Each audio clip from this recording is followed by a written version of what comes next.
Man, it is hot today. नयाँ It's युग hot आयो today. है It is नयाँ hot युग today. Boom. I am back at it. The streak is on. What's up, people? This is Ashish Adhikari, and you're tuned in to Merudui Paisa.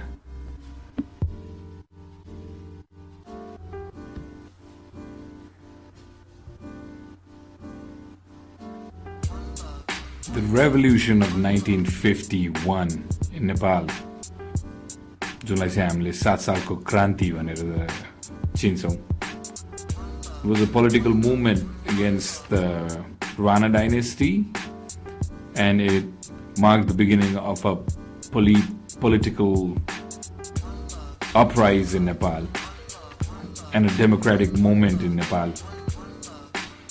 And it eventually led to the abolition of institutionalized hereditary, and a prime minister system was put in place. Meaning to say that बाबुबाजे ruler भयो भन्दैमा छोरो जति नै ग्वाच भए पनि ruler बन्न पाउने नियमलाई चाहिँ तोड्ने एउटा रेभोल्युसन डेफिनेटली सुरु भयो नेपालमा. And this paved a way for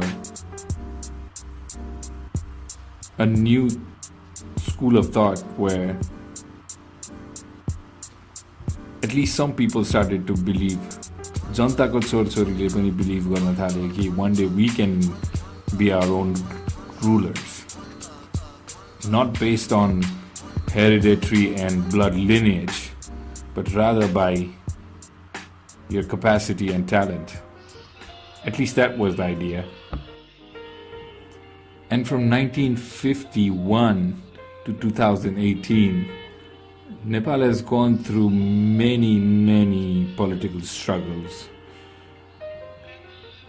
Anything prior to 1990, I cannot say I've experienced myself, but I have been a witness to the progression of political movements in Nepal since 1990.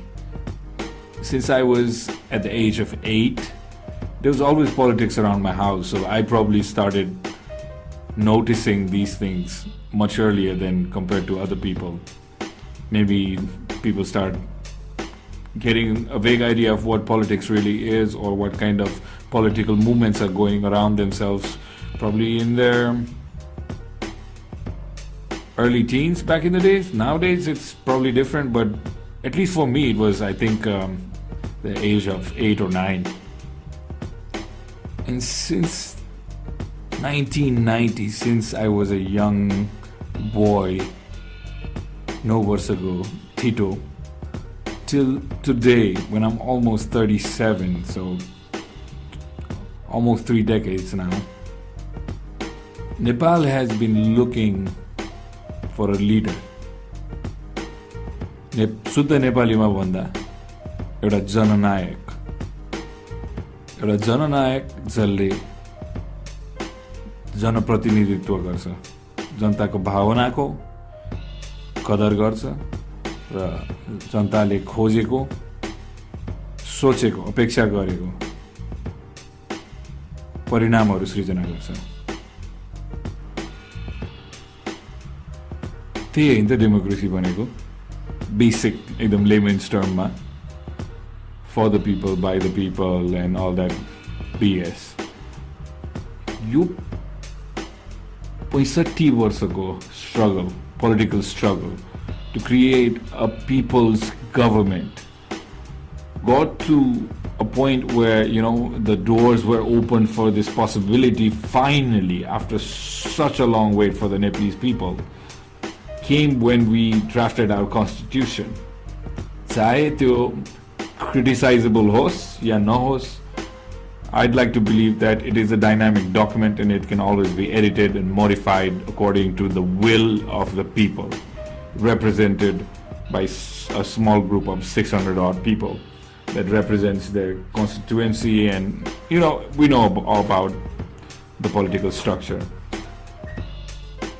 अहिलेको परिस्थिति देख्दाखेरि त मलाई कस्तो लाग्छ भने the leaders that we put in place to drive this country forward seems to already have some kind of a knowledge where they know for a fact that we're going down the rabbit hole and भिरबाट खसेको गाईलाई राम राम भन्ने भने जस्तै somehow तानी तुनी गरेर यो समयमा आफूले पावर र आफूले अपर्च्युनिटी पाएको बेलामा बरु आफ्नै त्यही पुरानै नेपोटिजम where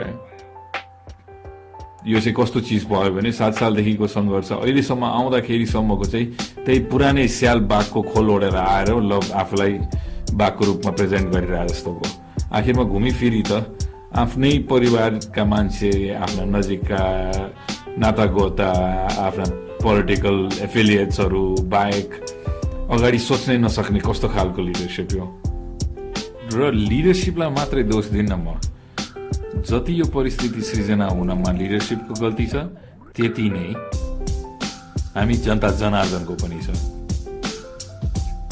देशमा करप्सन छ भनेर कम्प्लेन म किन गर्दिन भने मैले नै घुस दिएको छु मलाई दिन बाध्य बनाइएको छ सो यो चिज यति ओपनली भइरहेछ कि मान्छेलाई घुस लिएको टिभीमा देखाइरहेछ रवि लामिछाने र हाम्रो प्रशासनले केही पनि गर्न सक्दैन जबसम्म रातो र नीलो नम्बर प्लेट भएको गाडीले लेन मिच्दा त्यो सडकमा उभिएको ट्राफिक प्रहरीले त्यसलाई रोकेर चिट काट्न सक्दैन तबसम्म यो देशमा डेमोक्रेसी छैन जबसम्म निर्मला जस्ता हिजो भर्खर एउटा बच्चालाई मारेर यही सोह्रखुट्टेमा कता बालाजुमा फालेको एउटा मैले न्युज पढेँ खुले आम क्राइम गरेर you can get away with things like that and you claim कि नयाँ युगको सुरुवात भयो by announcing a social security tax 1930s मा अमेरिकामा इन्भेन्ट भएको एउटा probably a little bit outdated system without even thinking about what the implication of that has on the economy.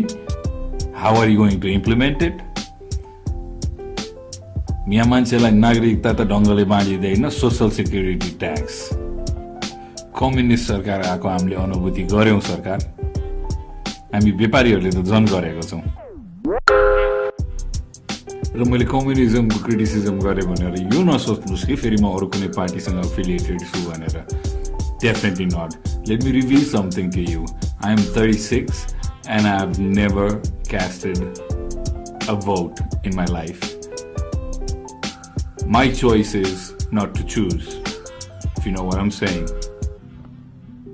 And I'm most likely going to maintain that streak. Definitely. र म कन्क्लुजनतिर जान चाहन्छु अहिलेको trending news नै यही छ government is being criticise a lot I don't really care whether it's a communist government or a Congress government or any other party rules this country, if the leadership in itself has no clear vision in terms of what their objective is for the next 5 years, it is not going to yield any results. Cheap publicity and jumping from one news bite to another news bite is not going to yield any new changes. It's sort of like doing the same old goddamn shit and expecting new results. नयाँ युगको अनुभूति गराउनु छ भने मलाई अहिलेको सरकार या पावरमा भएका मान्छेहरूलाई के भन्न मन छ भने नेपालीले धेरै ठुलो एक्सपेक्ट पनि गरेको छैन बेसिक चिज न्याय पाउनेले न्याय पाउनु पर्यो खाना पाउनु पर्यो काम गर्न पाउनु पर्यो सुरक्षा पाउनु पर्यो सास फेर्नलाई स्वच्छ हावा पाउनु पर्यो पिउनलाई पानी पाउनु पर्यो